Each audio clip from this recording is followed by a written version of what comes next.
أصدقائي الأعزاء، إزيكم عاملين إيه؟ يا رب تكونوا بخير. النهاردة كنت بتمشى كده في بحري، والصراحة طالبة معايا بحاجة حلوة. فقلت في مين في... إيه ده في إيه؟ فقلت في مين في بحري بيعمل حاجات حلوة واختراعات كده جميلة. قلت مفيش غير زين.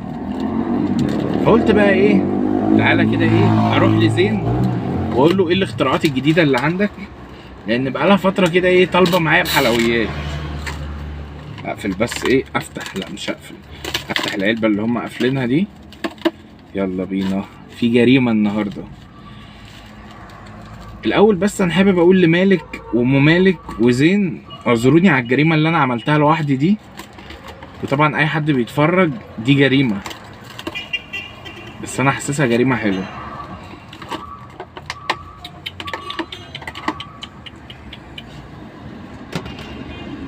المهم انا دخلت على زين، استنى بس اعدل التليفون سنة كده، ايوه كده حلو. قلت له عندك ايه جديد؟ قال لي عندي حاجة اسمها المقلوبة. طب المقلوبة دي عبارة عن ايه؟ قال لي فاكهة ورز بلبن وعليها ايس كريم وعليها صوص من اختيارك. تاخد لوتس؟ قلت له لا انا عايز لوتس وعايز اوريو. قال لي ازاي يعني؟ قلت له معرفش. قال لي خلاص انا هحط لك لوتس واعمل لك اضافة اوريو، بس انا كان قصدي ان هو يخلي نصها باللوتس ونصها بالاوريو، بس هو حط كله على بعضه. دي كده شكلها، ودي اسمها المقلوبة. بصوا دي حجمها، ودي المفروض ان هي سعرها 45 جنيه تمام، بس طبعا لما حطيت عليها انا زودت الاوريو زود 7 جنيه. وجاي معاها المفروض ان دي 2 بولت ايس كريم، فالموضوع شكله عنيف قوي، عنيف يعني.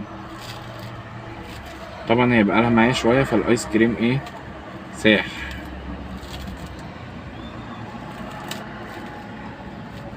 مش عارف، بقيت بحب اما اصور اجي بحري، مش عارف ليه، انا عندي ميول لبحري. فقولوا لي الجو ده حلو ولا ولا في البيت احلى ولا فين بالظبط؟ طبعا جايبين معلقتين لان المفروض الجريمه دي تتاكل بمعلقتين تمام. ده كده شكلها. انزل بقى حط لايك متين وقول لي اجرب مين الفيديو الجاي على طول يعني تمام. مش عارف احط الايس كريم الاول ولا انا شايف ان احنا نجرب واحده كده غير ايس كريم. المعلقه مش قادره تجيب اللي تحت يا جدعان، المعلقه مش قادره تجيب اللي تحت، والله المعلقه اتكسرت. اوبا انا ريقي جرى والله. دي باللوتس، طبعا الريحه جامده جدا. يلا ندوق، بسم الله. طبعا هو بوظ الدنيا اما حط الاوريو على اللوتس، خرب الدنيا.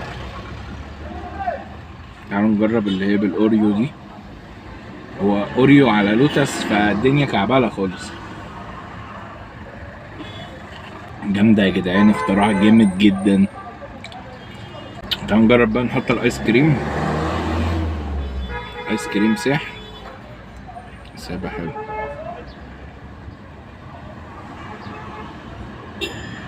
وانا لما بصور في الشارع بحس ان اللي رايح واللي جاي عمال يبص عليا. هو ده المثال للجريمة. بصوا شكلها يا جدعان.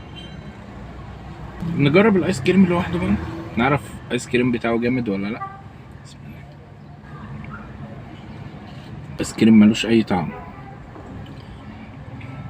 جرب بقى واحدة كله على كله بالايس كريم. الفاكهة اللي محطوطة هنا موز وفراولة وتفاح. انا حاسسها بصوص اللوتس احلى من الاوريو. الاوريو مش جاي سكة مع الميكس، اللوتس لوحده هيبقى احلى. هو كاختراع في الاجمالي الصراحة عجبتني. الايس كريم برضو مديها واحدة نعنشة كده مخليها جامدة قوي. الصراحة انا عندي نية الفترة الجاية ان انا اجرب كل محلات اسكندرية، كل مطاعم اسكندرية. اي حد بيعمل حاجة حلوة في اسكندرية لازم اجربها. الصيف ده لازم يبقى جامد. وعندي فكرة كده، بفكر اعمل لكم مقارنة كل محلات الايس كريم اللي موجودة في بحري. اي حد بيجي صيف في اسكندرية اول حاجة بيعملها بينزل بحري، فطبعا بيدخل على محلات كبيرة ومحلات معروفة. فانا الصراحة عايز اجرب بقى عشان اجيب لكم الخلاصة في الصيف ده. راح تقييم الاختراع ده هديله 9/10. الايس كريم طعمه مش باين قوي، هو يعتبر حاجه ساقعه بس انت بتاكلها وخلاص. انت عايز تجربها جربها بصوص اللوتس، ولو انت جربتها اكتب لي تحت بقى ايه رايك فيها. في زروطه حصلت. يلا متنساش بقى تحط اللايك المتين، واشوفكم في فيديو جديد. يلا سلام.